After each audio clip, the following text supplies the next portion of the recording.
And Panda here with another video. What's interesting is after, this whole day and age with all the cancel culture and all the kind of the rough, terrible, and, just plain bad 2020 that's been happening, I decided to go ahead and give it another shot with Elder Scrolls Blades. Yes, Bethesda is not the best topic and best company name that everybody wants to talk about, but the company used to be synonymous with the whole immersion into that Viking medieval fashion, and everyone thought Elder Scrolls Blades, what a great idea for your phone. But it had since came under a lot of controversy with a lot of the chest timers and the loot. It was just insane. I personally played it and also ran into some issues with it as well, because I played it for months not even getting a single legendary, getting a ton of wood and silver, and sometimes golden chests, but having to wait so long for it to happen.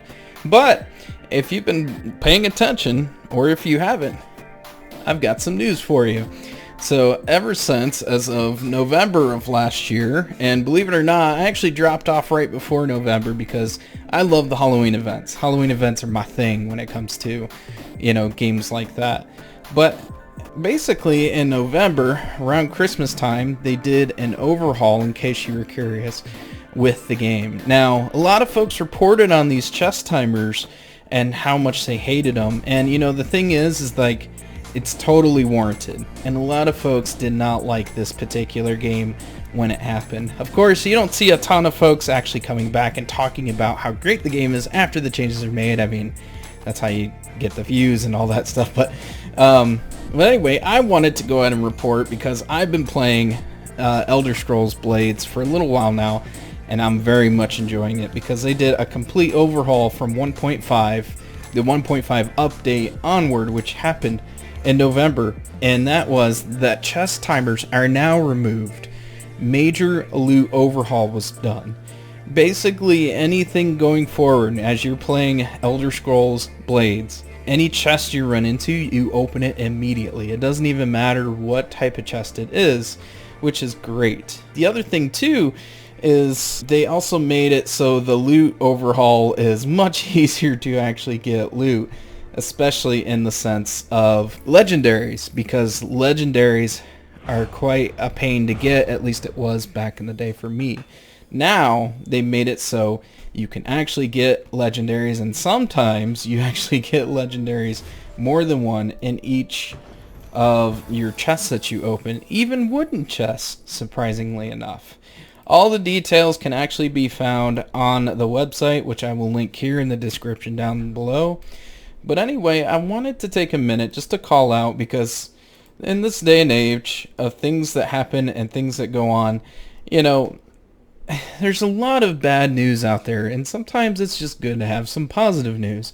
And it's also good, especially since, Bethesda and, kind of the way that they turned out over a bit. Now, I can't speak for Fallout 76 and the roughness that's happening, but I'm hearing there's also a bunch of improvements happening there. But it's good to actually call out some of these positive and improved things that happened especially in Elder Scrolls Blades. Not only did they come up with more custom events, which I will continue to play and play more of, they also have come out with sigil shops with sigil quests, which are special type of challenges where if you've got certain types of equipment and weapons, you can actually do certain types of damage versus others in these sigil quests. So for instance, they could have a frost damage quest where you're fighting enemies, and the only way to hurt them is with frost damage. So now you're enticed to actually carry and include a lot more different types of weapons and armor so that you can actually complete these quests. And when you complete them, you get sigils, which will give you a lot even more types of loot and different things and materials, and even gems with the sigils themselves. So all the information's here. I just wanted to include it there. Here's some gameplay that includes a lot of this information I just spat out, and I would encourage you that if you at all are thinking of going back to Elder Scrolls Blades, give it another shot. I'm loving it right now with all the amount of loot that I'm getting. I'm also enjoying the amount of, you know, building aspects that I've been doing with my town, especially when it comes to Halloween and other kind of theme stuff. So they're doing a lot of updates, and it doesn't look like they're going to be going away from it anytime soon. But anyway, I'll include also the app download information in the description down below. No, this is not sponsored by Bethesda. This is just something I came across and thought it'd be good to kind of share, because why not? Good news is always a great thing, especially in the world of gaming. All the different things in the world today, sometimes good news and sometimes some positive updates is welcomed, and I hope this kind of was. Anyway, if you're a fan, enjoy this. Let me know. A nice like and subscribe so that you can get more updates with other content that I come out with. And then, yeah, I'll see you in the next video.